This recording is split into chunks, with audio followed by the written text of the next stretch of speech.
Could the Sun Belt be college football playoff worthy in 2025? It's Locked on Sun Belt.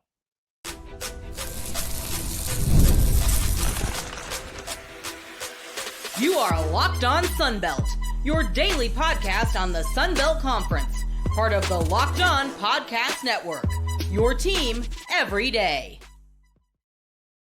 All right, Dave Schultz, Locked on Sun Belt, your teams every day. I think we got a good episode for you today. We will have 3 segments. Don't worry about what it says over to the right there. Could the Sun Belt be college football playoff worthy? And for the Sun Belt, for a Sun Belt team to do that, we got to have some qualifications for that. And basically, it has to be undefeated, right? So you go back to the Cajuns, 2020. Is it 2? 1 loss to Texas. All right. Would they, is that even before the college football playoff, or is that the college football playoff? Would they have been there? Could they have made it? Right. But because they lost to Texas, they weren't even in the conversation. I'm not even sure if, without looking, were they in the top 25? All right. And so you have to go undefeated. All right. And when I say this a couple of times, and you're going to see this video and the way the polls work, it's because all the other teams are playing each other, whereas the Sun Belt team is playing the other Sun Belt teams. And logistically, if you're going to go qualify for the college football playoff, you're generally not playing another top 25 team. All right. Yes, you're not playing other SEC teams. You're not playing other Big Ten teams, right? You're playing other Sun Belt teams. Now, there are some good Sun Belt teams. I say this, I look at Southern Miss's schedule. If they beat Mississippi State, they could start 5-0, and then the schedule gets hard, right? Go look at it the other way. Could Georgia Southern start out 0-2 and then run the table? So it'll be interesting to see how all that works out. So you do have to start out. You got to go undefeated, right? Got to go Boise State. Although, were they undefeated? You got to be undefeated if you're going to be a Sun Belt team making the college football playoff. You also have to have a Power 4 opponent. All right, and that's where the Cajuns have Mizzou. JMU is on the road to Louisville. Old Dominion has a couple. Old Dominion has Va-Tech and Indiana. Arkansas State has Iowa State and Arkansas. All right. I mean, Marshall has Georgia. That may be too tall of a task. And you have those kind of opponents. You need something along those lines. In that year that the Cajuns did lose to Texas, or maybe in the year before, they beat, or maybe it was that year, they beat Brock Purdy and Iowa State. All right. So, they did go on the road and beat Iowa State. Are those 2 different years? Off the top of my head, they all run together. Because I feel like that was the COVID year. And that's not when they won their championship. I believe that was the COVID year. And the conference championship was the following year. Anyway, and so that's what it means. Those are the kind of things. You need to be undefeated, but you need to play somebody. You can't have Liberty's schedule go undefeated and think you're going to get into the college football playoff. Not going to happen. All right. Liberty has one of the softest schedules, again, in the nation. All right. And so when I did ask the commissioner, what does the Sun Belt have to do, or what are the overall plans? Although these are not his plans, these are his hopes, I guess, for 2025. He mentioned the college football playoff. This is Keith Gill from a few weeks ago at the Sun Belt Media Days. What's the overall plans for 2025 for the Sun Belt? 2025, we've got some good football teams, so we really need to get better. Not get better, but get to the CFP. That's really, this is year 2 of the CFP. We've got to absolutely be relevant in that conversation when we get to our championship weekend, and we also got to have a team break through. And so that's to me, that's our biggest focus point. That's what we've got to do, and that's how we can elevate our league. I mean, you have a couple of games, and you have, mean, Arkansas State's playing Arkansas. Right. JMU's coming to me, playing Louisville. I mean, just to let you know, Commish, it's Bourbon Fest that weekend if you want to come to Louisville that weekend. Cajuns are going to Mizzou. And you know, in the Sun Belt cases, you need to go on the road and win those games to elevate you, because all of a sudden, instantaneously, you get into the top 25, and the way the polls work, you win that one game, and everyone else is playing everybody else, and you keep on winning, and all of a sudden, you know, you're 23, and you blink, and you're 10, because everybody else is playing everybody else. Yeah, absolutely. And Southern Miss is hosting Mississippi State. Southern Miss is going to beat Mississippi State. That's a big game to actually get that game at home. So we've got some really big opportunities. You know, we've beat autonomy schools 11 times in the last 3 years, and hopefully this year won't be different. We've got some really good chances to do that. All right, so that's what the commissioner said. He did mention it. You know, that you got to be college football playoff worth, right? I mean, it sounds a little ridiculous, although it's not. I mean, Coastal Carolina played LSU for the baseball national championship. All right. To me, that seems more ridiculous, to be honest with you, than being one of 12 being in the college football playoff. That seems more unlikely to me. Although, as we've mentioned many times, baseball is more fluky, no Cam, pun intended. Usually the more physically dominating team wins, not always, in football. And so that's where we are. That's what the commissioner wants. We do have teams that have that potential. All right. Very highly rated teams. The Cajuns got a top 25 vote. JMU got a top 20, got a couple of votes. So it's not going to be a whole heck of a lot to get up into the top 25. Arkansas State plays Arkansas the second week of the year. All right. South Alabama is going to Auburn. And again, on a side note, did you see this? Like, Auburn's got 2 offensive coordinators. They got an offensive coordinator for like first and second down, and then not like a passing game coordinator, like a third down coordinator. Like, as if it wasn't more difficult, as if being an offensive coordinator wasn't hard enough. They got 2 guys doing it. Recipe for disaster. And yet, after the Baylor game, isn't it like, what was it, Ball State or something like that? Then South Alabama, and then going to Oklahoma. So they're going to be focused on Oklahoma for the better part of 3 weeks after Baylor. As we mentioned, did happen to go on the War Report with like Jones. That's got trap game written all over it for Auburn. So that's an opportunity for South Alabama. All right, so we'll come back and we'll start to narrow it down on who could, we'll eliminate some teams, and then we'll talk about the teams who could be in on that run to possibly be in the college football playoff. We'll do that, at least representing the Sun Belt. All right, we'll do that after I tell you about FanDuel.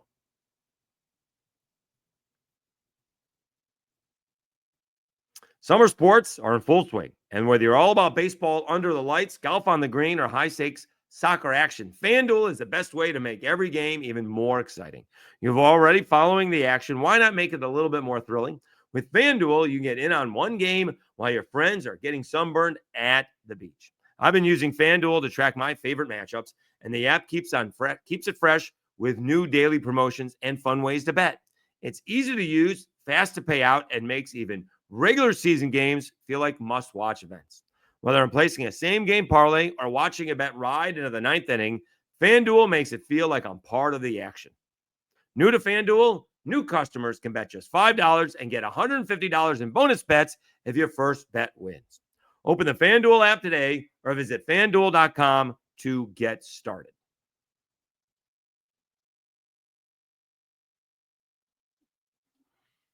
All right, Dave Schultz, Locked On Sun Belt, your teams every day. We're talking about who could qualify from the Sun Belt for the college football playoff. All right. And the easiest way to do that is who would be eliminated to begin with. All right. And so we're going to start off with the teams that are eliminated, and that's on the building. Okay. These teams are generally not going to be in the college football conversation. App State, Marshall, ULM, Troy, Georgia State, Coastal Carolina. All right. I think these teams are generally speaking on the upward trajectory, but let's be honest. These teams, most of these teams would be thrilled finishing 500 or above and being bowl bound. Anything less than that would be disappointing. Anything more than that would be fantastic. Any one of these teams finishes with a winning record this year, they're going to be happy, I think. All right. Not necessarily satisfied, but happy. All right. And then next year, they want to compete for a division. All right. Any one of them. All right. So that these teams are eliminated from that. App State, Marshall, ULM, Troy, Georgia State, Coastal Carolina. Okay. Same for these teams. All right. Although I could make a case for Arkansas State. All right. South Alabama. These are the potential teams. Arkansas State, South Alabama, Southern Miss. All right. Obviously, I don't think Southern Miss is going to college football playoff worthy. I mean, that could end before Labor Day. I think they're going to beat Mississippi State. Although I did think I had a new commenter, does not believe that. And I appreciate his honesty. Again, South Alabama, we'll see what happens there. They're going to Auburn. It's a great opportunity for South Alabama. And Arkansas State, I mean, what happens if they beat Arkansas? And what happens if they beat Iowa State? They're going to be a top 20 team fast. All right. And all of a sudden, everyone's going to be talking about Arkansas State, and Sam Pittman's probably looking for a job. All right. Would they hire? Would the rumors start Butch Jones to Arkansas? They would. They wouldn't do that, would they? So that leaves these teams to that spot. All right. Cajuns, James Madison, Georgia Southern, Texas State, and Old Dominion. All right. I don't know. The only team that I don't know that has a big ball game is Texas State. I presume they play somebody. They do have Arizona State. So that's a big ball game. That is actually week 3. All right. So that's a big ball game. They start off with Eastern Michigan, UTSA, and then week 3, they are at Arizona State. That is the one game that they have. All right. That would put them in the top 25 if you win that ball game. All right. That's pretty good. All right. I don't happen to think Texas State is that good, but I mean, we're going to find out fast, right? I mean, if Texas State, just to say the same thing, Texas State starts out 3-0, they're a top 25 team. Heck, they may be a top 20 team. You beat Eastern Michigan, UTSA, and Arizona State being on the road, you're top 20 team. All right. Just start off with there. All right. And then the Cajuns,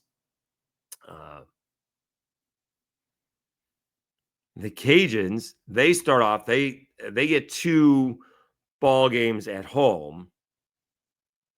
They get Rice at home to begin with, which may be a little trickier than I'm thinking, but they should still win that ball game. I mean, if you want to compete for a college football playoff, you got to win that game, right? Then you get McNeese, which, again, should be a win. Did McNeese win a football game last year? That may have been 2 years ago. They didn't win a football game. I remember, on a side note, Mark Hudspeth, that was the most stressful week he ever had, was playing McNeese, because it's like a lose-lose. You got to beat them, and if you don't beat them by enough, it's not good enough. And if you lose, it is the end all. It is the worst thing ever. However, you should have 2 packed stadiums for those first 2 ball games. All right, Rice is the season opener, brand new stadium, and McNeese should fill the stadium. All right. And then after that, you are going to Missouri. It's a 3:00 Central Time ball game. And can you go on the road and beat Missouri? former South Alabama running back, Fluff Bothwell, is there. We'll see how good Missouri is. All right. And it's, again, that's SEC. It's not Georgia. It's not Alabama. It's not LSU. But Missouri was pretty good last year. They went on the road and beat Wake. I'm not saying Wake is Missouri, but they're not the top team in the SEC. So maybe you go out and beat them. And then all of a sudden, you're sitting 3-0, and then you get Eastern Michigan. Is that a thing? Yeah, then you get Eastern Michigan, and then you're beating Marshall at home and maybe starting out 5-0, and then you get James Madison, and then all of a sudden people are taking notice. I mean, if you go on the road and beat Missouri, you are in the top 25. All right. That's the Cajuns. All right. And then, all right. So then why don't we take a timeout? We'll come back and do the rest. So we did Texas State has Arizona State. Cajuns have they go on the road to play Missouri, but again, they already have a vote in the top 25. We will come back and do the rest of those teams in the Sun Belt who could be college football playoff worthy. We'll do that right after I thank you.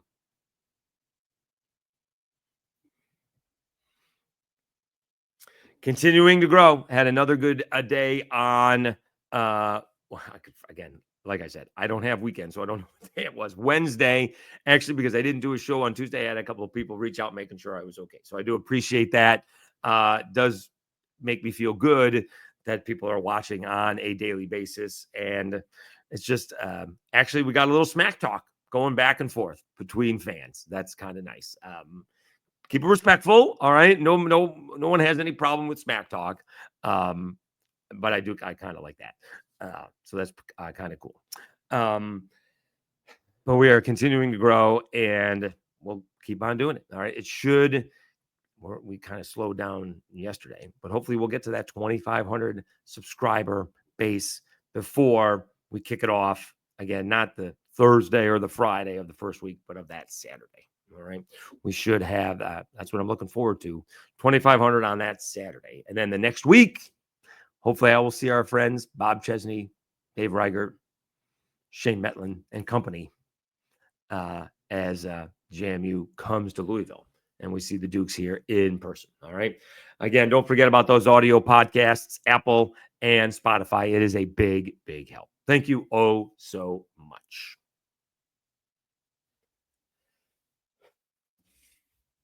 All right, Dave Schultz, Locked On Sun Belt, your teams every day. We're talking about if the Sun Belt is college football playoff worthy. I spilled a little bit here. Anyway. All right, so we did I was going to say Louisville. We did Louisiana, the Cajuns, and Texas State. And this is the list we are choosing from. All right, Georgia Southern is up next. All right, although James Madison is. We'll go to Georgia Southern first because they also have a schedule. All right, that gets them in the top 25 real quick, like if they win. They start on the road, West Coast swing, at Fresno State and at USC. Start out 2-0, you're in the top 25. You're in the top 20 probably. You may even be top 15. And it's not going to take very long for that to happen if Georgia Southern somehow does that. I'm not sure that's going to happen. In fact, I would count on it not happening. But if you're going to go to the college football playoff, that's what has to happen. And, then you get Jacksonville State at home, which is a nice little program. Then you get Maine, and then you're at James Madison. So, you have wins over Fresno State, USC, and James Madison, all on the road, by the way. And you're 5-0 before October. That's a top 15 team right there. That's a top 15 team. Is that likely? No. Is it going to happen? Probably not. But that's the kind of schedule you need to get to the college football playoff if you're going to be undefeated and have some quality opponents. I mean, I don't, as daunting as a schedule as that is, I would be, as Clay Helton, I would look at that as a huge opportunity. We got to play them. Wasn't up to us where we play them. Look at it as the opportunity. We play them. We beat them. It is a huge step for us. All right. It doesn't get any, I'd say it gets easier, but not really. You get Southern Miss and Georgia State at home. All right, so those games are easier. But then you're at Arkansas State. At App State is never easy for Georgia Southern. You get Coastal Carolina and Old Dominion at home. And then you're at Marshall. Well, it's not that easy of a schedule for Georgia Southern. It does have some opportunities. All right. Then you do get JMU, going back to the list there. James Madison. All right. Was going back and forth with some commenters. Someone thinks that all of JMU's quarterbacks are better than ODU's quarterbacks. I disagree. I happen to think Colton Joseph is right now better than all of the quarterbacks at JMU. And I'm a huge, you guys know this, I'm a huge Alonzo Barnett III fan. Not sure if he's going to be back. Matsluka did throw 6 touchdowns and only had 1 interception last year, but I believe had a completion rate of 48.3%. I didn't play very much. He bailed on UNLV when the NIL check didn't clear. So take that for what it's worth. But 48%, I mean, it used to be anything over 50 was pretty good. Then anything around the 60 percentile was pretty good.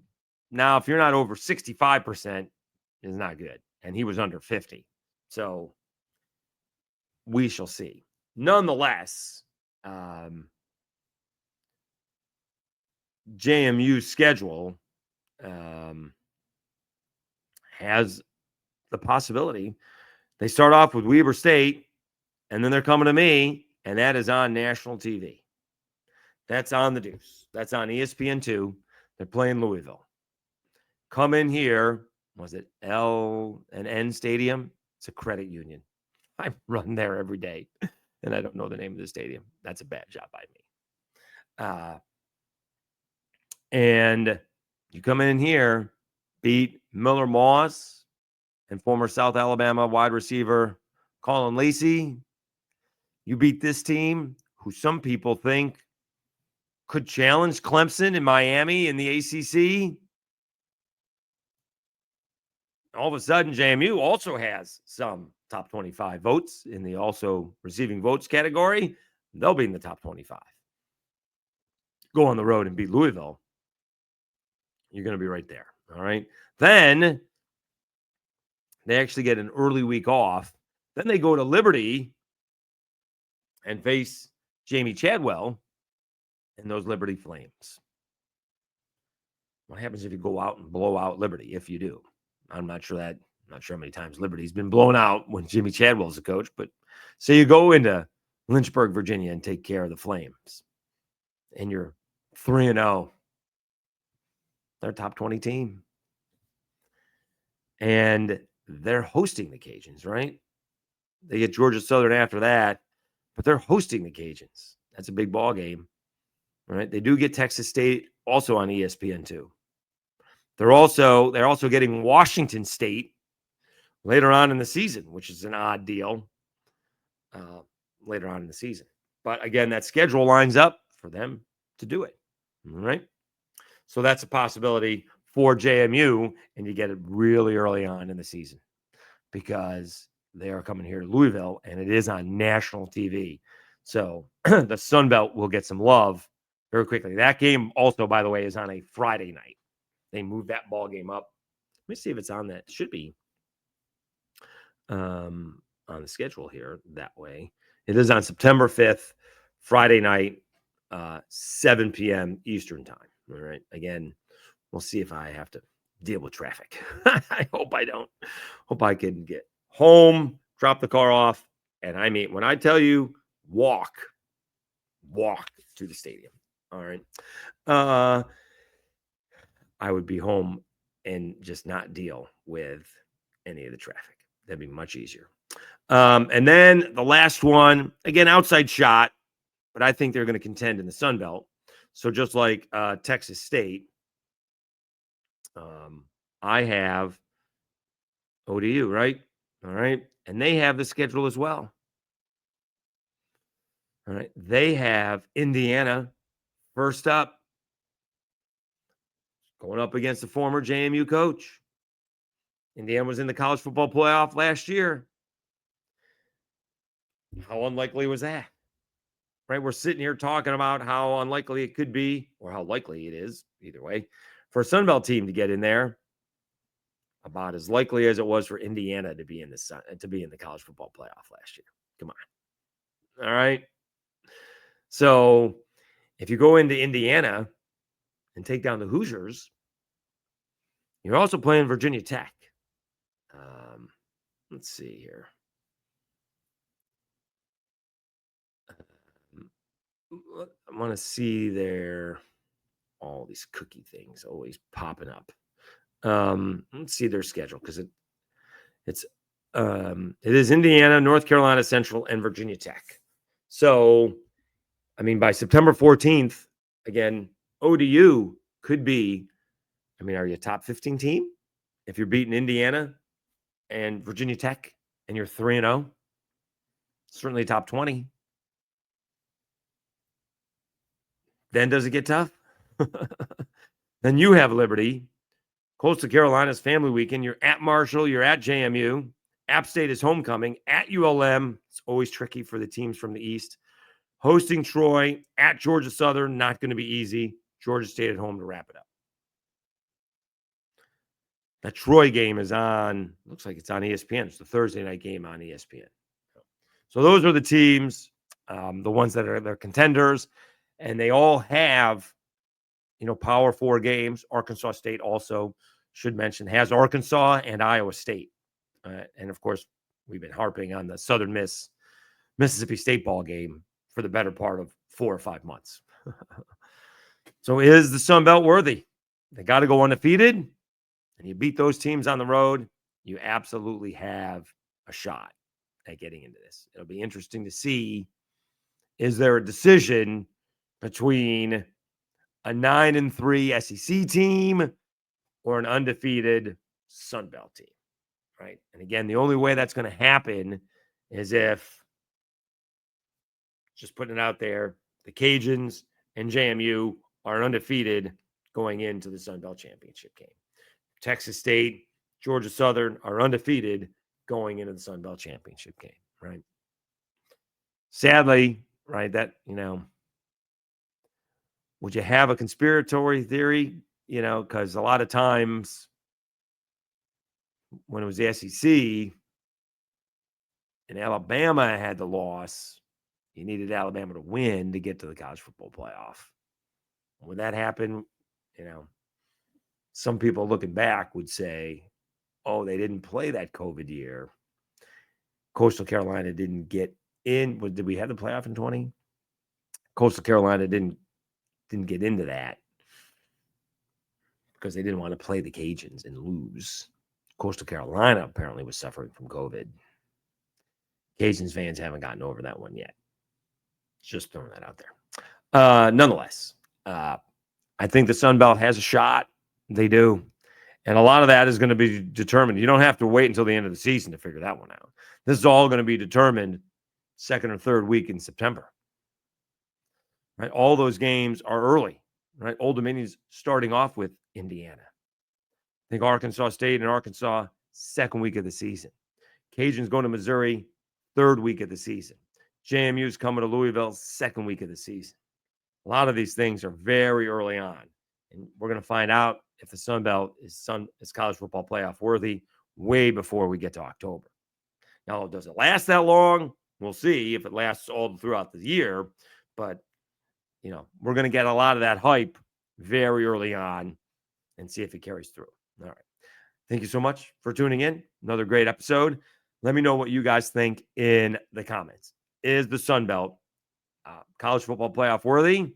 And did I forget anybody? Do you think Arkansas State could get in there? If they win, yeah, they could. So again, South Alabama's got Auburn. All right. I'm not sure how likely that is, but, again, that's a trap game. Big time trap game for Auburn. All right.